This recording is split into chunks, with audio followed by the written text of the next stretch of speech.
잠잘 때 들려주는 미즈노래 이야기. 나는 나로 살기로 했다. 생각해보면 나는 늘 이유가 궁금했다. 그래서 학창시절 선생님이 내게 무언가를 시키면 언제나 왜요? 라고 물었다. 그러면 사람들은 내가 반항을 한다고 여겼는데 나는 정말 이유가 궁금해서 물어본 거였다. 묻지도 따지지도 말라는 건 내게 너무 어려운 일이었다. 그런 나는 어른이 되었고 어느 날 문득 나 자신이 초라하고 무력하게 느껴졌다. 애매한 나이에 애매한 경력과 애매한 실력. 나는 제대로 갖춘 것도 보장된 것도 없는 애매한 사람이었다. 어쩌다 이렇게 애매한 어른으로 자라버렸을까? 그때 나는 내가 뭘 잘못했을까 생각했다. 전공 선택을 잘못했던 걸까?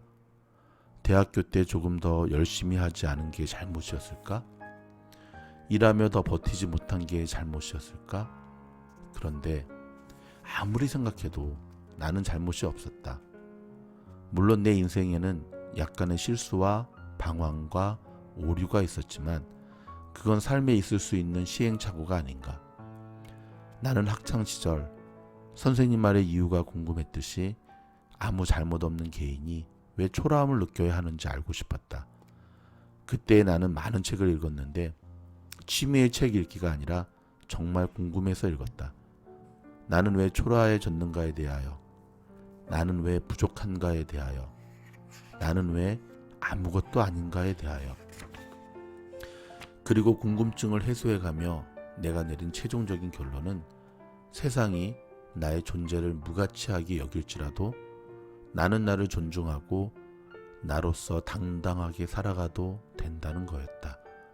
이 책은 내가 느꼈던 초라함의 이유이자 나를 초라하게 했던 모든 것들에 대한 나의 답변이다. 그동안 책을 쓰며 나는 독자에게 잠깐의 위안과 잠깐의 따뜻함을 주었다고 생각한다. 하지만 조금 더 오랜 시간 머물 수 있는 단단한 위안이자 응원이고 싶었다. 냉담한 세상에서 아무런 잘못 없이 스스로를 질책해야 했던 나와 닮은 누군가에게 전하고 싶다. 우리는 잘못이 없다고. 나로서 당당하게 살아가도 된다고 말이다. 보통의 존재가 내가 아닌 것을 시기하지 않으며 차가운 시선을 견디고 있는 그대로의 나로서 살아가기 위하여, 나의 삶을 존중하며 살아가기 위한 투두 리스트. 의학, 법률, 경제, 기술 따위는 삶의 도구가 되지만 시와 아름다운 낭만과 사람은 삶의 목적인 거야. 죽은 시인의 사회 중에서. 내게 친절하지 않은 사람에게 친절하지 않을 것. 내게 친절하지 않은 사람에게 친절하지 않을 것. 대학을 갓 졸업했을 무렵 나는 한 회사에서 인턴을 했다. 내가 처음으로 배정된 팀에서 만난 주임은 나를 하인처럼 대했다고 할까? 갑질이 적당할 듯. 자기 앞에 있는 모니터를 10cm 옮기는 것도 나를 시켰고 사소한 실수만 해도 나 엿먹여? 라며 면박을 줬다. 사회생활이 처음이었고 모든 게 평가 대상이었던 인턴 신분의 나는 어찌할 바를 몰랐다. 그저 이 집단의 가장 아래 놓여있다는 사실을 실감하며 호모 인턴스 시절을 보냈다. 그렇게 인턴십을 마치고 한참이 지난 어느 날 잠자리에 드는데 갑자기 그 선배 생각에 분한 마음이 일었다.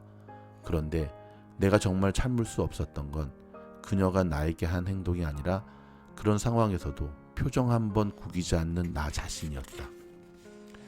큰 권한이 있던 것도 아닌데 대단한 권력이라도 지닌 듯 구는 그녀에게 나는 단 한 번도 꿈틀하지 못했고 그런 나의 태도는 그녀가 나를 점점 더 하대하게 만들었다. 좀 다른 경우긴 하지만 민주화 운동을 하다 고문을 당했던 사람들이 과거를 떠올릴 때 가장 괴로운 건 그때 겪은 고통이 아니라 고문관에게 잘 보이려 했던 자신의 비굴함이라 했다. 물론 그것이 우리의 잘못은 아니지만 사람의 자존감에 치명상을 끼치는 건 부당한 대우 자체보다 부당한 대우에 굴복한 자기 자신인 거다. 그러니 우리에게 친절하지 않은 이에게, 우리를 존중하지 않는 이에게 친절하려 애쓰지 말자. 상황을 바꿀 수 없을지라도 적어도 그들에게 비굴해지지는 말자. 저열한 인간들로부터 스스로의 존엄감을 지키기 위하여 우리에겐 최소한의 저항이 필요하다. 갑질이란 최소한의 인격적 대우조차 갖추지 않은 천박한 갑과 최소한의 인격적 대우조차 요구하지 않는 몰락한 을의 합작품이다. 오늘은 요까지. 굿나잇.